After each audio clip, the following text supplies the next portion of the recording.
Gérard enferme ici ce qu'il a de plus précieux.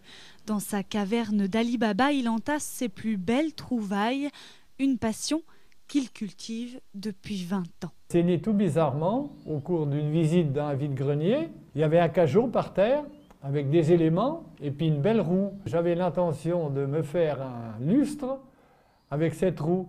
Et puis, arrivé ici, j'ai arrivé avec de la patience à remonter bout par bout. Et puis alors, j'ai créé un rouet que je ne connaissais pas du tout d'ailleurs. Et puis, quelques temps après, dans un deuxième vide-grenier, à nouveau, j'ai retombé sur un autre rouet, presque complet celui-là. Et puis après, le virus était atteint et ça n'a jamais arrêté jusqu'à aujourd'hui. Cet instrument était utilisé autrefois pour filer la laine, le chanvre ou bien le lin.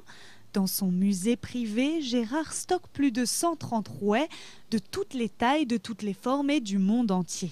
C'est un rouet qui est en ébène, donc c'est un bois assez précieux qu'on trouve rarement. Celui-ci, c'est un rouet de table. Il faut être 2 personnes pour travailler, une qui tourne la manivelle et une qui file en même temps. Celui-ci, parce que c'est typique de l'Alsace, puis alors il est fait avec de la corne et de l'os qui est tournée. C'est vraiment un travail tout à fait fin. C'est en chinant tous les dimanches, en feuilletant les petites annonces ou par contact que Gérard déniche des trésors. Quand certains ne fonctionnent plus, Gérard, menuisier de métier, les remet en marche, mais pas n'importe comment.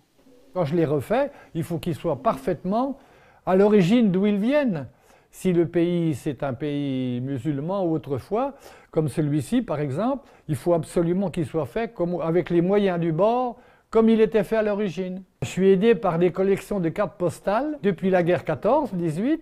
Les soldats français, ils écrivaient à leur famille avec des cartes postales de la région où ils étaient. Et c'est grâce à ces photos de cartes postales que j'ai arrivé à réaliser des rouets dans leur origine pure. Aujourd'hui, mis à part quelques inconditionnels, le rouet a été remplacé par des machines.